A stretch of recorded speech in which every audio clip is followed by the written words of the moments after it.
আমার জীবনে সবচেয়ে বেশি দাগ কেটেছে, আমি এটা না বলে পারি না। আমি এটা আমার জীবনে সবচেয়ে বেশি দাগ কেটেছে, এটা না বললে আমি পারি না। আমি যখন ঢাকা বিশ্ববিদ্যালয়ের সূর্য সেনার ছাত্র ছিলাম, আমি যখন সূর্য সেনার পড়ি, আমাদের একটা মামা ছিলেন, উনি নাইট গার্ড ছিলেন, রাতে সারা রাত ধরে নাইট ডিউটি দিতেন। একদিন দেখলাম মামা সকালে পিঠা বিক্রি করছেন। তো আমি বললাম, মামা আপনি সারা ধরে নাইট ডিউটি দেন, সকালে পিঠা বিক্রি, আপনি ঘুমানটা কখন?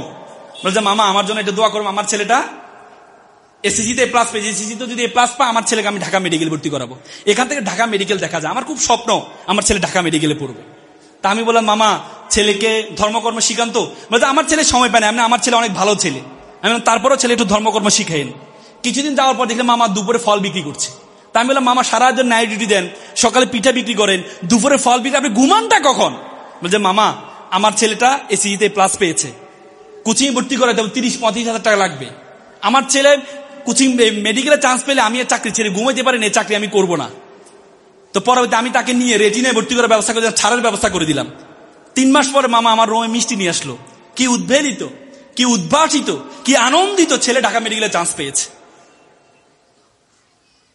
তার কিছুদিন যাওয়ার পরে একদিন রাতে ব্যায়াম করার জন্য, আমরা রাতে 12টার পরে আমরা মল চত্বরে যেতাম ব্যায়াম করার জন্য। তা আমি বেরোচ্ছিলাম, মামা দেখি মাথা নিচ করে কান্না করছে।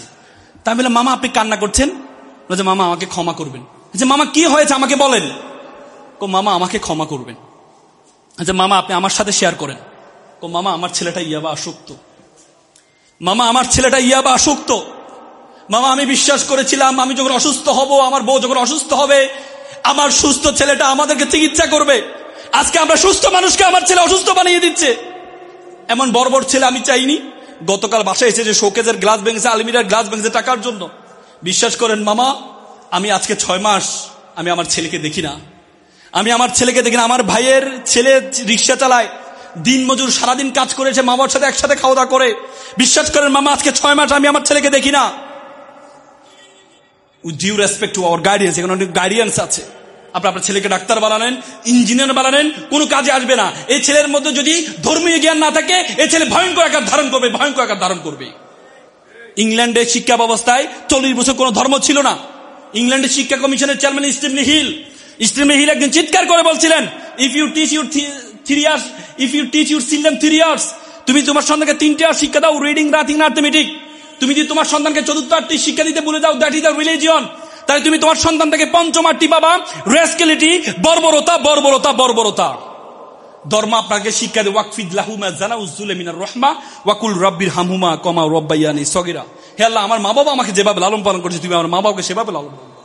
ধর্ম আপনাকে শিক্ষা দেয়, ওয়ালা তাকুল্লাহুমা উফি ওয়ালা তানহারহুমা ওয়াকুল্লাহুমা কাউলান কারীমা। মা বাবার সাথে উফ শব্দই পর্যন্ত ব্যবহার করো না। আল্লাহ রাসূল বলেছেন, মান লাইসা মাল্লাম ইউরহামা সগীরানা ওয়ালাম ইয়াকুরু কাবীরানা।